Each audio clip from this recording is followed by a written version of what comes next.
Good morning, everyone, and welcome to Global Entrepreneurship Week, Sacramento 2020. We're excited to bring to you a workshop with Josh Levine focused on designing a company culture employees love. So we've partnered with Culture Lab X Sacramento. Josh is the founder of Culture Lab X, which is a national nonprofit that supports building culture. And he started that out of San Francisco. But our local founders are Barry Broom and Anna Strauss, and I have the pleasure to serve on the local chapter's board here. So at Culture Lab X, we believe company culture plays a vital role with companies' competitive position in the market as trends in modern workplace have accelerated due to the pandemic. And the goal is really to equip leaders with the tools, research, and insights to help them build their unique culture to attract, retain, and engage top talent. My name's Cameron Law, and I'm the interim executive director of the Carlsen Center for Innovation and Entrepreneurship. And I'm also serving as the Sacramento region's organizer for Global Entrepreneurship Week. I'm joined here today by two of our team members. We have Arlene Miranda, who's our administration and systems and operations analyst, and then one of our entrepreneurs in residence, Jesse Becker-Alexander. For those of you that don't know, the Carlsen Center serves as a regional hub and platform for providing approachable and accessible entrepreneurial education, community support to really enable startup founders and students of all backgrounds to explore and launch their businesses. Our mission is to make innovation and entrepreneurship pervasive throughout the greater Sacramento region, and we have the steadfast vision of becoming a premier hub for innovation and entrepreneurship. You do not need to be a student or an alumni of Sacramento State to engage in our programs and resources. Through the Anchor University initiative that Sacramento State has taken forth, is we really want to anchor our work and support in the community to really help mobilize new business creation and help scale current business operations. We really work on the continuum. So no matter where you are in that entrepreneurial journey, whether you're at idea stage or ready to scale, we have program offerings for you. We bucketed them into Discover, Build, and Launch programs. Global Entrepreneurship Week falls what's under our Discover programs, which really creates a variety of different on-ramps into that entrepreneurial and innovation process. I mean, we really want to help to inspire you to take those next steps if you have ideas and really start to mobilize your businesses and really see the Carlsen Center as that partner. For those of you that don't know, Global Entrepreneurship Week is indeed global. We're joining over 180 countries in a week-long celebration of innovation and entrepreneurship. The week's filled with events, activities, competitions, workshops like this. We also have a variety of networking opportunities where you can connect with your local and regional innovation and entrepreneurial ecosystem. So I'm really excited to be here today with Josh Levine and have this workshop about building company culture. Our founder, Dale Carlsen, is very passionate about building culture. As he scaled his company, Sleep Train Mattress Center, he believes that culture was the key driver for their success as a business. And so in our workshop today, this is the 101. We're going to have the 102 starting at 12:30. So this is kind of going to be focused on what is the definition of culture, why it is today's only sustainable competitive advantage, and then the 6 components of culture. And so before we get started, I'm going to jump in and introduce Josh Levine, who's going to be leading our workshop. He's the founder and principal of Great Mondays, which is a culture design company serving established technology firms, startups, social enterprises, including philanthropies, foundations, and schools. He is also the co-founder, as I mentioned, of Culture Lab X, which is an international nonprofit with chapters in Sacramento, New York, Denver, San Francisco, Calgary, Vancouver, and Toronto, and more. His writing has been featured in Forbes, Fast Company, and the Huffington Post. His new book, Great Mondays, which I have on my desk right here, I can show you a little bit later, but you can see it on the screen, was recently listed on the Book Authority's list of the best culture books of all time, teaches organizations how to design a company culture employees love. And we're really just honored to have him here in our community and really engaging with all of you and helping you see the power of culture. So without further ado, I'll pass it on over to Josh for our workshop. Awesome. Thanks, Cameron. All right, so let me share my screen. Can everybody hear me? Everything's going okay on the Can hear you great. On the AV front, I guess. All right, so let me hide my self view because that's always annoying. But I'm so excited to see you guys here. We've got a good 25 people on the line. And the reason I'm excited and the reason why I do these things is because I believe deeply in the power of company culture to build not just better organizations, but better people. My story starts 15 years ago. I was a brand strategist and left my job at an inauspicious time when the housing market collapsed. So I no longer had an opportunity to go and find work. I had to go figure out what I wanted to do. And it was at that moment that I had the time and space to think about what it is I really wanted to focus on. And so moving from brand, where you help organizations identify and communicate their promise, I felt like there needed to be an organization needs to have the ability to actually deliver on that promise. And that's where I found culture. A few years after that, I saw this quote on the wall of a cafe in the Mission District in San Francisco. If you want to build a ship, don't gather people to collect wood, and don't assign them tasks and work, but rather teach them to long for the immensity of the sea. This to me is the exact goal of culture. I want organizations and leaders to be able to find amazing people, inspire them, and set them free to do their tasks. That is in fact what I believe the power of culture is. And that's what we're going to be getting into. That's why we're going to be talking about this. All right, so quickly, a little bit more about me. You can find me in all sorts of social medias at AKA Josh Levine. As was mentioned, co-founder of Culture Lab X. I run Great Mondays. I'm a father of 3, and I wrote this book, which has taken over my life for a year, writing this book and more. And now I use it as a tool to help bring more people into the camp, into my side, that believe culture is a thing that you can not only manage, but create in a powerful way. All right, so let's start with why. Why culture, why now? And I designed this slide a year, 2 years ago. And so even before the pandemic, the state of business was in flux, and now more than ever. So it's only proving the point.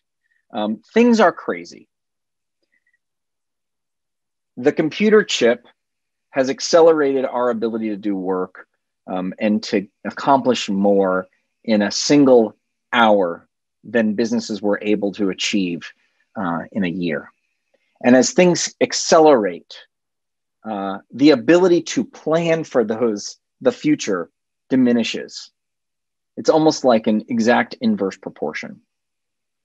Now, add on that the complete creative destruction that the pandemic has wrought of disseminating workers across the world, and you get this sense that things are out of control. As a matter of fact, this has been the case for so many people for such a long time that there's a phrase for it. There's a term. It's VUCA. And VUCA is actually a term that was invented by the military at the close of the Cold War. And it just describes the state of affairs. VUCA stands for volatility, uncertainty, complexity, and ambiguity. This is exactly what we face in business. And whether you're an entrepreneur, startup of one, or a CEO of a global Fortune 100 company, you face this challenge. You cannot plan for next year, let alone next quarter. You don't know what's going to happen. So what do you do? Culture, which we'll define in just a moment, is one of those things that is changing. And culture change a decade or two ago was once an event. So if we think about culture change as anything from introducing starting a new department to introduce a new product to compete with a competitor, or all the way to a complete reorg, that was something we could prepare for. Leaders would say, hey, we're going to hire one of the big 4 consulting companies, and they're going to come in and tell us what to do. Okay, here they come. Okay, they're here. Okay, great. Most everybody kept their jobs and now settle in. Okay, that was interesting. Here's the problem. Because of VUCA, culture change is a constant. Culture change is now a constant. It is happening all the time. So every year, reorg, new department, launching new products, new bosses, working for multiple bosses. And so you can't think of it just as a single thing that's going to happen. Culture change is happening all the time. Change is happening all the time, and culture change is happening all the time. What is culture? Well, from my book, I describe this idea that it's more than ping pong and pizza. When I started this journey 10 or 15 years ago, it was, people said, oh, we can just, install a foosball machine or cold brew, and that's the high flying startups are going to have their own baristas. Yay, culture. It's not that. Here's what Merriam-Webster says. Culture are beliefs, customs, arts of a particular society, a way of working, a way of thinking, behaving in a particular place or organization. Okay, great. That is, I think, a perfectly fine definition. There's other definitions out there. It's like how we do things around here, or what happens when the boss leaves the room.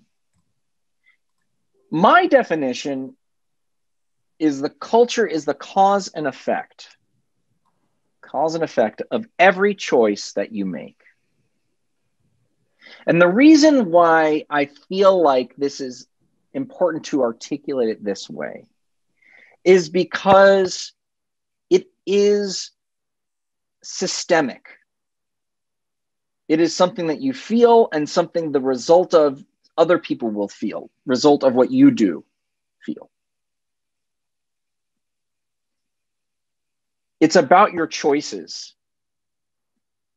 And it continues to affect everyone inside of the organization, because organizations are decision-making machines. I don't care how many algorithms you run, how efficiently, and how many servers you run in a cloud. It's still humans making choices. That's why I pin my definition on this idea. The center point is about choices. And when you put it all together, it is the thing that can affect how an organization achieves or fails, because it'll scale whether you want to or not. And so we need to understand that we better take control, we better think about it, we better work on it, because if not, it may not come out the way that you want. And if you think about a job as a leader, it's about inspiring people to make better choices. We can no longer be micromanagers. We don't have the time. You need to hire the right people, send them in the right direction, and hope that they make the right choices. But let's not hope that they make the right choices. Let's arm them with the right tools, the right conceptions, the right understanding of what they need to do to make better decisions. One more thing about culture. It can't be stolen or copied. You can read the book about Zappos's culture, or you can read Laszlo Bloch's book about Google culture, and there are things you can learn.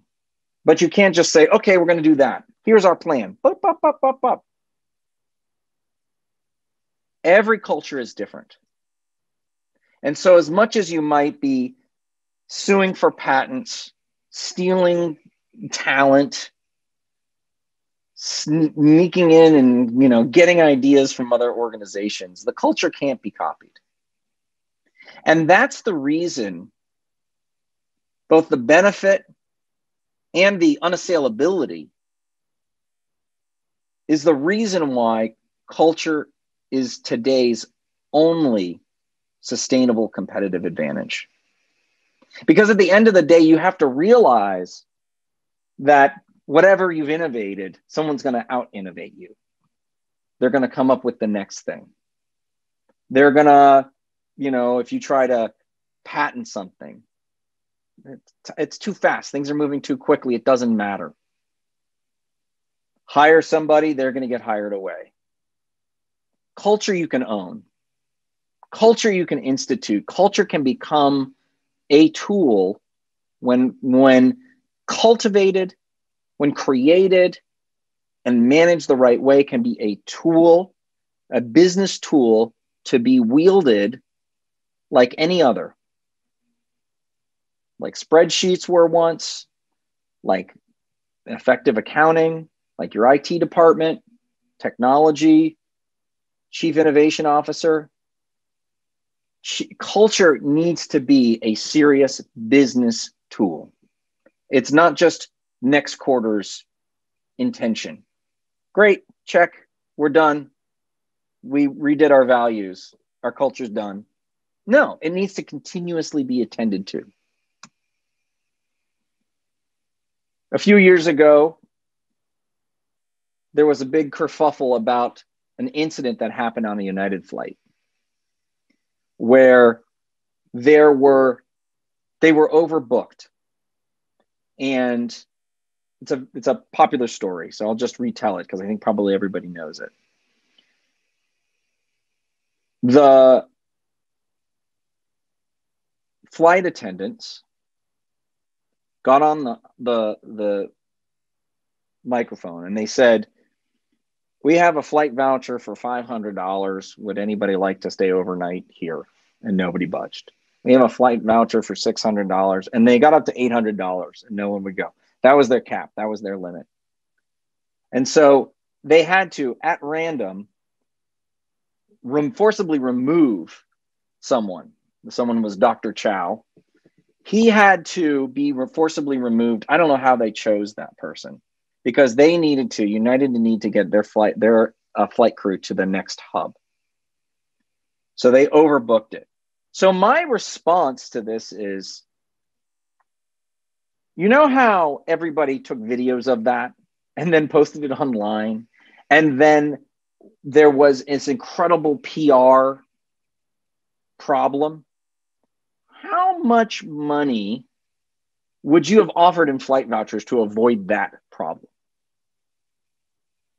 If you empowered your flight crew to make better decisions,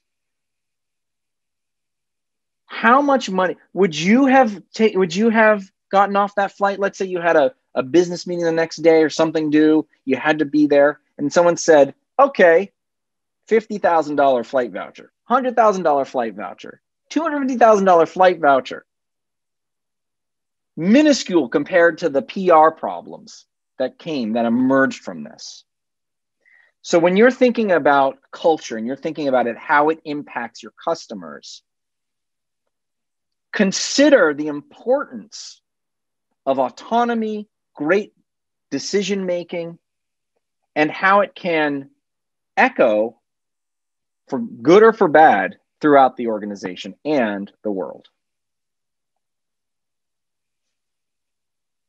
So that's my treatise. That is the reason, that is my argument of why we can't leave culture to chance.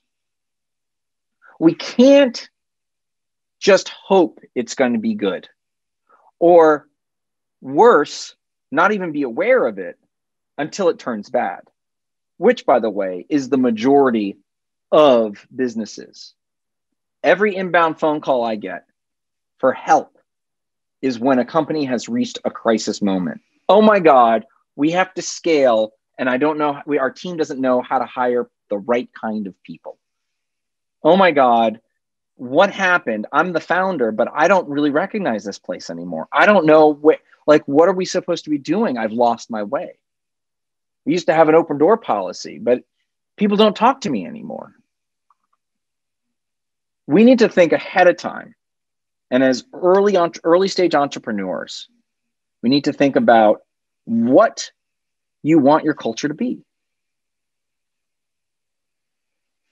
All right, so how then do we go about doing this? The reason I wrote this book is because there was a gap in the market, a gap in understanding of what to do. Not only, there was also a problem in the culture's important. And that I felt we were making progress on. But how do I actually do this? How do I go beyond ping pong and pizza? So that's where we came up with the 6 components of culture.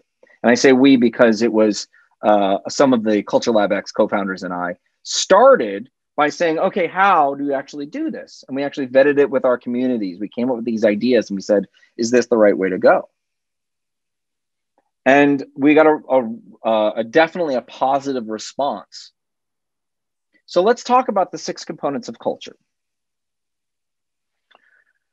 Purpose, values, behaviors, recognition, rituals, and cues. So the first 3 here on the left are all about the design of the culture. On the right is all about the sustaining, the managing of. All right. So let's go through these. I have a pretty extensive deck. So I'm going to go through the deck and skip some slides just because we don't have time. But some of those slides, if you sign up for 102, we'll go back into deeper, specifically values and behaviors the next time around. So let's go through and explore what all of these are. We start with purpose. Purpose is the reason your organization exists beyond making money. Okay? You need to ask this question before your employees start asking it of you. Why do you exist before beyond making money? What is your purpose? So here's a few examples of that I have in my book that I think are pretty good. Starbucks, love them or hate them. It's a pretty good purpose statement: to inspire and nurture the human spirit, one person, one cup, and one neighborhood at a time. I like that because you can see a little bit of their business strategy in there. It's about inspiring and nurturing one person. So that's about human relationships. If you train to be a barista or running a store, you need to be welcoming. You need to make sure that everybody, you make a connection. One cup, obviously, it's about the product. And one neighborhood, they have an aspiration to, you know, as they come in, they want to make that neighborhood better. So that's a pretty nice one. Why do I get up in the morning? Why am I getting up at 5 a.m. to go work at Starbucks? This is what you're doing. IKEA, to create a better everyday life for the many people. I like that. It's not selling, you know, crappy furniture that can be flat packed inexpensively. It's actually guiding this idea that you're going to be able to provide these things for people that maybe couldn't afford it in the first place. And everything that they're doing is thinking through that. Credit Karma. This was one as an organization I worked with, recently acquired by Intuit. I helped them develop this purpose statement to help people be their best financial selves. So it wasn't just about credit scores, nor is it. It's about helping people improve how they manage their finances and how they understand it. Kellogg's, to nourish families so they can flourish and thrive. Not a surprising, that's a nice classic Americana version, right? So none of these are about making money. This isn't their mission statement, and it's not their vision statement. Vision is what success will look like. Mission is how we'll get there. These are purpose statements. Neither of those address that. All right, so the next thing. So purpose is our North Star. Values are our guardrails. And I think about it, the metaphor that I wrote in the book is kind of is like mountaineering. So let's say you say, all right, team, everybody head to that peak. And you've got different groups that are different parts of your organization, and they go whatever they want, however they want to go. Well, the risk is, I mean, they might get there, they might find a good path to get there, but the risk is they might fall off the edge of the cliff or into a crevasse. They might cheat. You didn't say that we couldn't take the gondola up. They might find another way that's super inefficient. So I think about values as those flags along the way. That's where we're headed. This is how we're going to get there. Shared beliefs about what's most important when conducting business. Values are brief, they're well-defined, they're unique, and they're limited in number. And that number is 5. So quickly, I'm going to show you a set we did for snagajob.com. Blue collar job finding workplace. So here are the four that we defined for them: solidarity, candor, unconvention, and fire. What I like about number 3, particularly unconvention, is that we made the word up, which is modeling exactly what they're saying they want to do. Question the status quo, imagine what might be, take smart risks. So we're helping them understand how they should behave in meetings, in business decisions. These are what should be recognized and rewarded, which we'll get to that in a second. All right. The third in the left column, behaviors. These are choices made by employees that are guided by purpose and values. So the center point, like we've already talked about, the center point of culture is behaviors. It's choices. These are the things we're going to be doing. This is how, it's not just words on a wall. This is what's important. This is why culture is important. Quick story about Blue Bottle Coffee.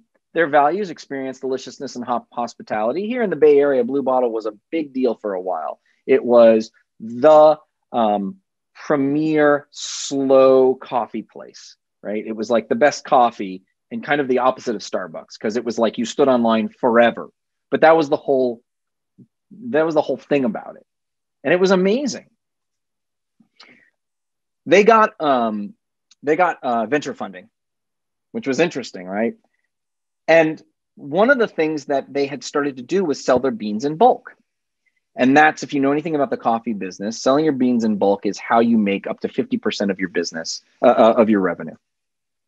But what they couldn't get right, and they tried, was the coffee to taste as good as if you got it from one of their stores. I remember going in to a cafe south of Market and saying, hey, can I just get a cold brew? And they're like, we don't have cold brew. And I was like, all right, it's fine. Just make a hot cup of coffee, pour it over ice. And they're like, Blue Bottle won't let us do that. I'm like, what? So they're trying to control for that. They couldn't do it. They couldn't get it right. And so one of the HR leaders at the time said, listen, if we really believe in this idea of deliciousness, and we're really building this company for the long run, and we don't want to be confused with any of the other coffee brands on the market, we should stop. We should stop selling beans in bulk, because we are not delivering on this value. And you can imagine the conversation. I would have loved to be a fly on the wall to hear like, yeah, but that's 50% of our revenue. Well, they took a hit that year and they built back, and they continue to build their brand. They've been acquired by Nestle. And so they succeeded kind of in achieving that goal. We'll see if they can continue with the deliciousness, and maybe that changes. But I just love the moment in time that like forces that forcing function. All right. So now let's talk about, now that we've established our North Star, our guardrails, where are we headed? How are we going to get there? What behaviors, what are they going to look like? Now we're going to talk about how do we sustain, how do we manage company culture? So the first thing we got to do is think about recognition. These are programs that encourage behavior that bring the culture to life. Rewards and recognition programs. Great. Everybody has them. Most sales teams are using them, right? Like they exist. But I would argue that the problem with most recognition programs is that they reward the wrong things, and they all use the wrong things to reward. So what do I mean? They reward the wrong things by recognizing outputs. Sell more. Hey, congratulations to Stacy for selling the most. I don't know how she sold. I mean, if you look at the incentives that were and threats that were put upon Wells Fargo's bankers to open up new accounts, well, you get this issue of opening up fake accounts and unauthorized accounts. That was a big deal for them. What you should be rewarding aren't outputs, but the how. The how that we already talked about, values-driven behaviors. In my perfect world, that would be the only thing that gets recognized and rewarded. Recognizing and rewarding values-driven behaviors. What is that behavior? Who did it? What value is that connected to? Thank you. The second part of this is they use the wrong thing to reward. You think about total rewards or the 360 rewards program, you get a trip to the Bahamas or a flat screen TV. These are extrinsic motivators. People are just going to game the system. That's not what you want. You want people to be recognized and inherently, intrinsically motivated to do these things. So we're talking about recognition from leaders for being who you are and doing what you're doing, from peers, small things, taking you to lunch, talking, setting up some time. You can have some time. The grand reward can be like having some time with the CEO, getting peers to recognize one another, rewarding people with silly, dumb things, because it's not about the money.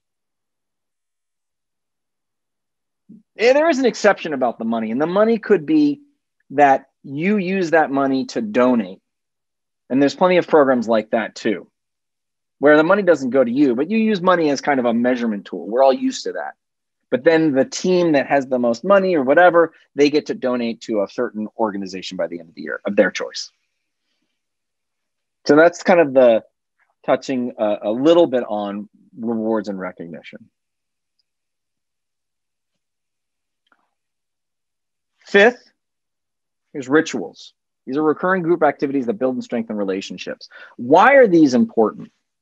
When I first started talking about culture, a lot of people would ask, how do I scale culture? And I didn't really know the answer, but I did know that people had problems scaling it.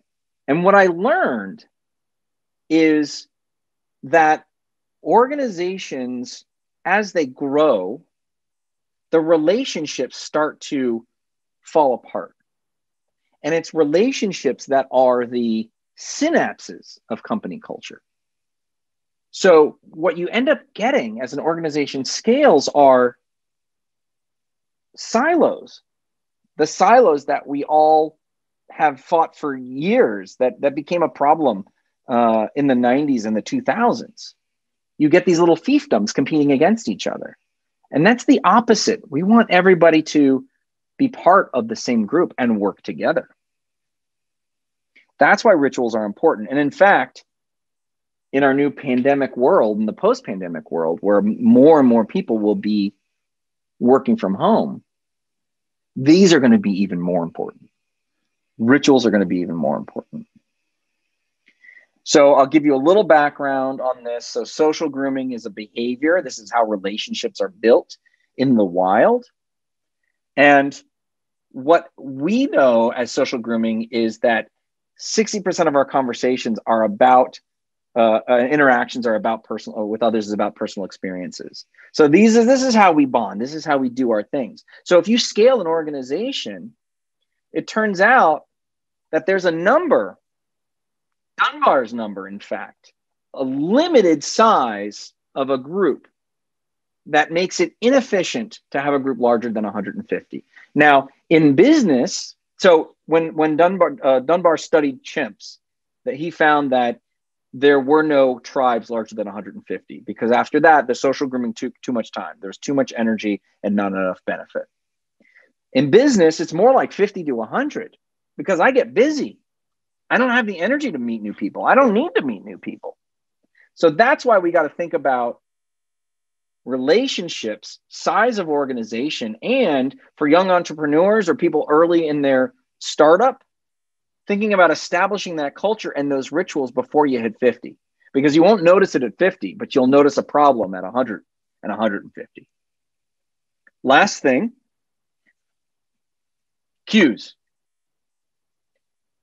We've gone through all of these pieces, but the truth is business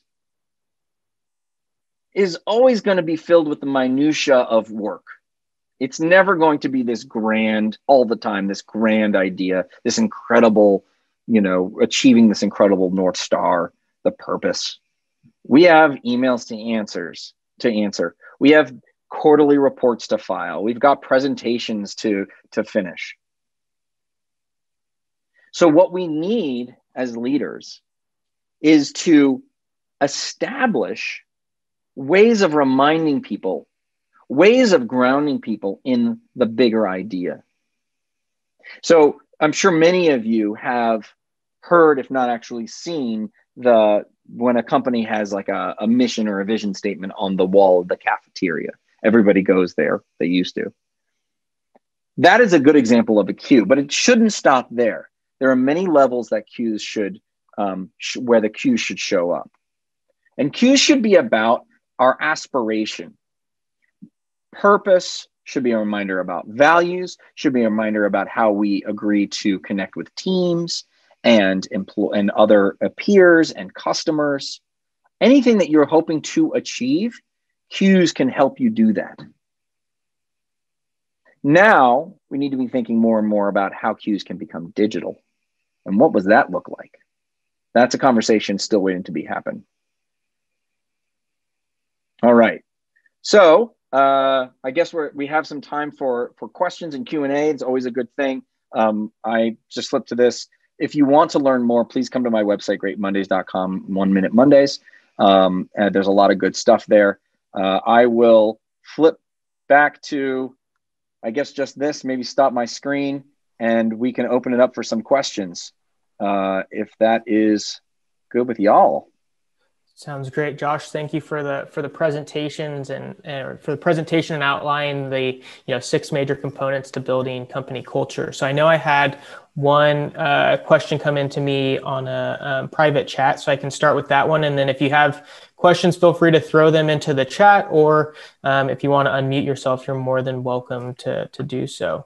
So give me 1 second to find it. So how can you think about culture in a sole proprietorship? And what does that look like if you're, going at it alone?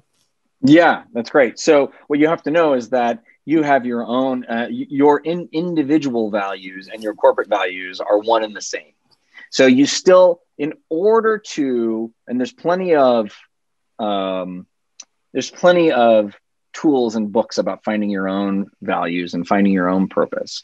And I think what it does is provide clarity for how to make your own decisions as you get into more and more complex systems moving forward, complex decisions that you're going to have to choose, make choices, right? So it's no longer about sharing it with other people, but about getting clear about what that is for you in business.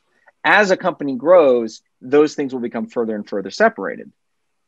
But as a sole proprietor or a duo co-ownership, that's what you're going to be working on, is what is it that you believe? And that's great. It's a great way to do it. It's an easy exercise with 2 people. It's a bitch of an exercise with an organization of thousands. Like, that's much harder. So take advantage of that early stage. Awesome. Thank you for that, Josh. So the next question that came in, how do we craft a good purpose like you've done? Yeah. So purpose statements are simple, but not easy. I have a lot of tools in the book and also at my website that you can download. One of those tools is the obituary exercise. And what it allows a leader to do, and what I help leaders do with it, is to get out of the day-to-day minutia and actually decide, what is it you're hoping to achieve? At the end of the day, if your organization, we call it the obituary because your organization is dead. That's the premise. 25 years, organization is closed. Doesn't matter how it closed. What will the obituary say? And that is a starting point. Go far, go crazy with it.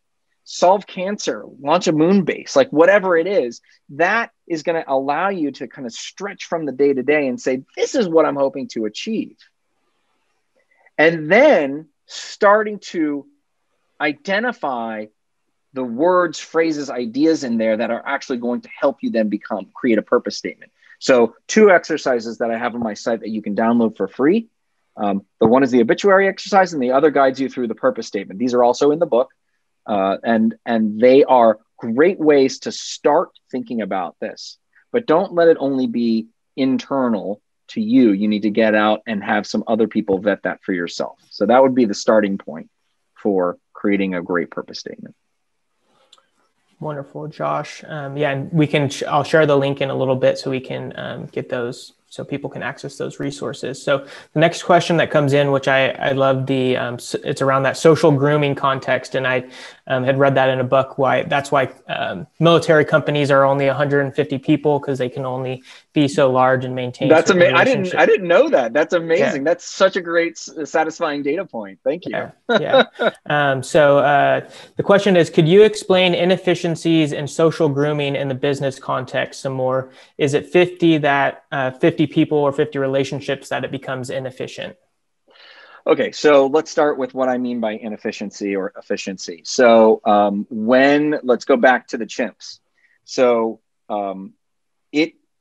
up to a certain number, the more people you have, the more that can go out and hunt or be on lookout for danger or can take care of the young.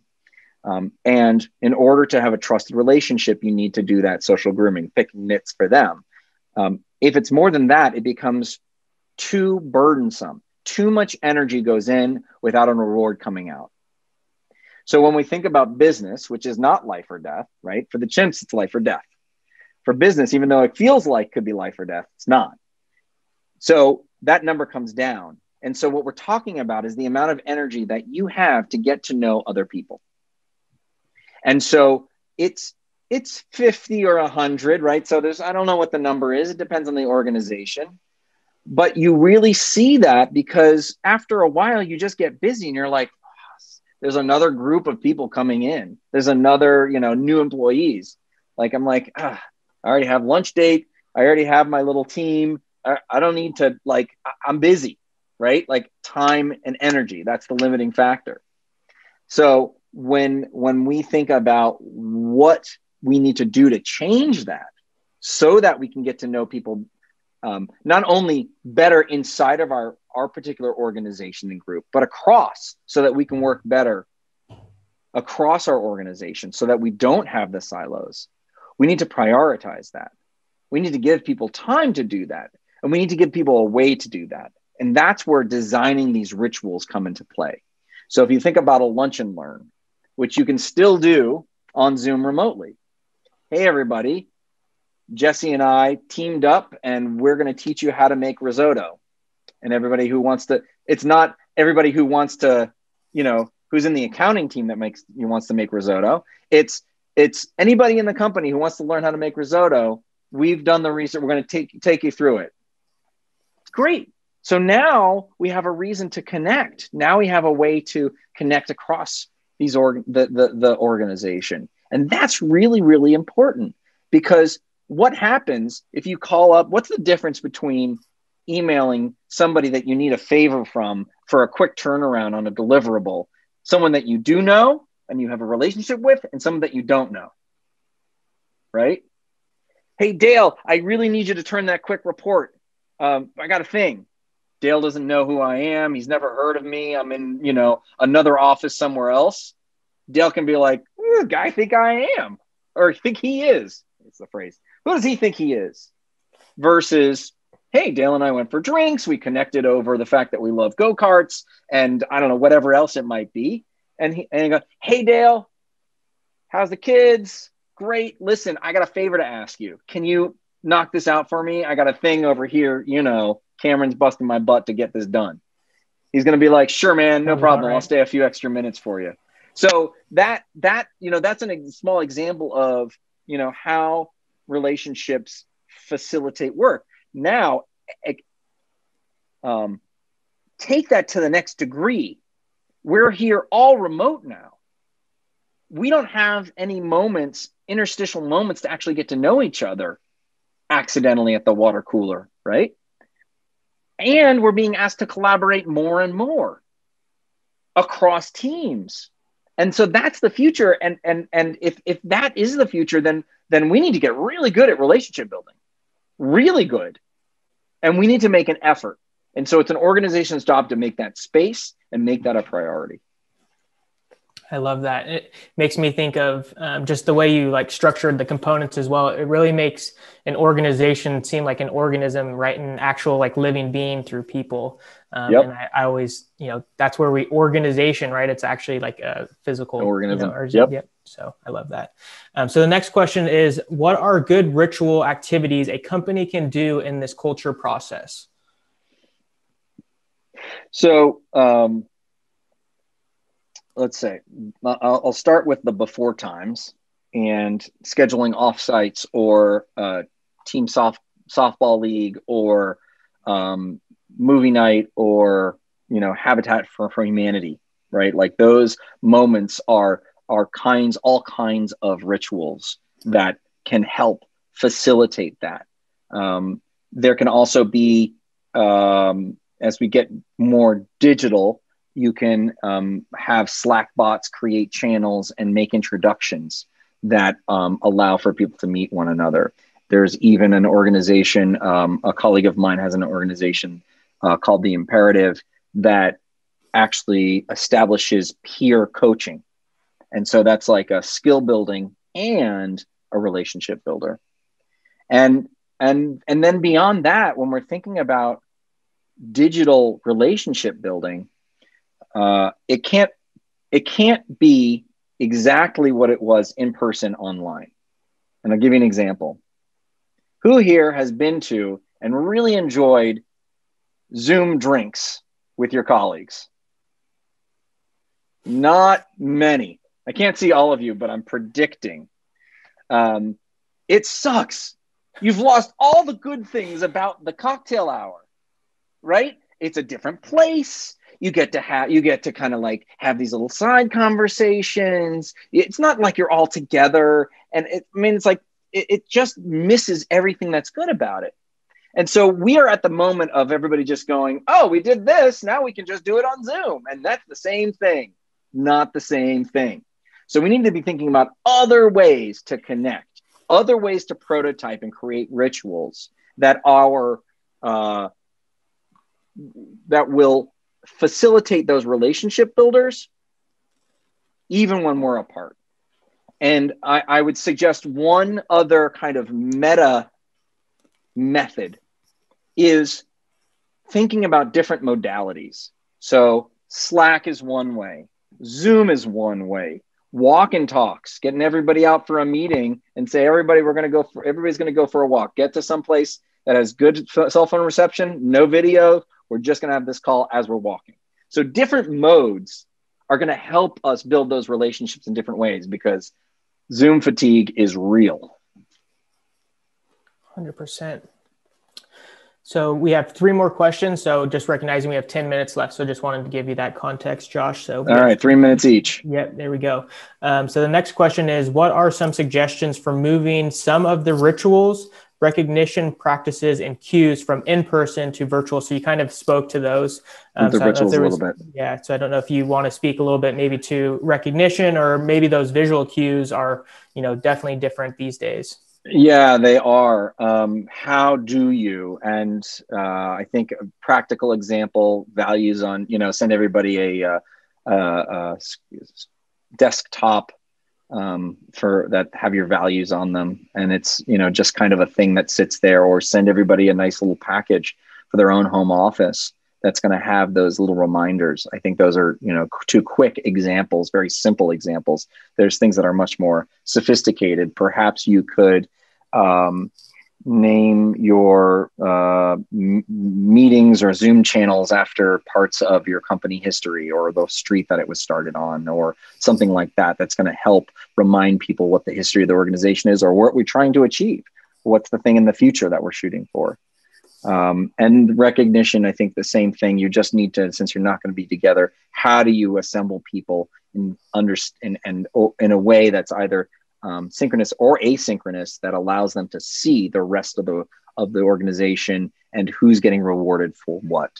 So that's my quick 3-minute tip on the. You got it in 2 minutes. So you're even better. Oh, ahead of time. There we go. So next one was, how often would you think about evaluating purpose and values, especially in an org that is not used to thinking of values and culture? How often? Yeah. So, well, you got to start first, but purpose rarely changes. I do have a story in the book about when a purpose can change, but once you've established it, it should be so big and aspirational that you're probably not going to hit it. And so you won't change that too often. Values, my recommendation is to assess your values every 18 to 36 months. I'm not saying change them, but just look at them critically. Definitely maximum 3 years, right? 3 years from when you created. Are these still relevant? Are these still viable? I have a whole point of view around how values should be about, they should be stretch goals, not assumptions. And so you should be achieving those. You should constantly be catching up to those things, and it builds it in. And once you've nailed it, great, let's move on to the next one. Awesome. So our founder, Dale Carlsen, wanted to hop in and add just a quick note. He's on here as well. So feel free to jump in, Dale. Hey, Josh, great job. Culture was such a critical part of the success of Sleep Train that it was, it's what really drove our growth and everything. So thank you for sharing your thoughts. I agree with what you're saying. On the last question that was just asked there, I agree with you. You don't want to change them that often because you want people to know them, memorize them, understand them, and have it be built into the fabric of the company. We did find that as we acquired companies, depending on the size, that became a good valid point to make a redo. I was very intent on what our purpose, values, and visions. That's what we use at PVV, purpose, values, and visions. And we did those. We would restructure them if we brought in a large enough company to do that. And we always brought everybody in. It never came from me as the top. I believe values, that the whole structure needs to be kind of built from below and brought up. And then I would tweak it and put my, make sure that it had what I believe in. But, the buy-in was so critical. So, as we'd have a whole offsite to build our purpose, values, and vision. So, some insight on that. But as I said in the chat, for all of you listening here, I can tell you that if you look at any great company, it is based on the fact that they have great purpose, values, and vision of where they're going. And it's critical. But it has to come from the top down too. You can't put words on a wall and pretend like you have a culture. It's got to come from the top, and every executive has to believe in it in order for the whole team to believe in what you got. And I probably said that earlier. I missed part of it. Unfortunately, I'm going in between. No, it's great. No. It's awesome. It's awesome. Yeah. So anyway, that's my part. Cool. Yeah. You have to make sure that what you say and what you do are aligned, right? You're well, the values say this, but really blah, blah, blah, right? Like that can't be the case. I'll give you an example. Just a real quick example for everybody here is that, we sold mattresses, right? And we had rewards and different things in place. And integrity was one of our number one values.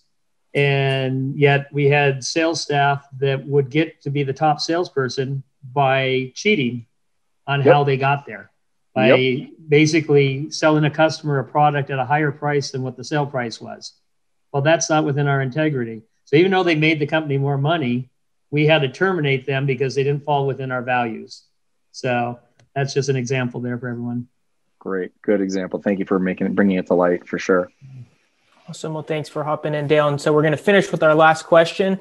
And it's kind of in line with that values and sharing it amongst the organization. So after a purpose and values are crafted, can you please share how do we pitch efficiently and maybe I'll add effectively to the employees about our culture?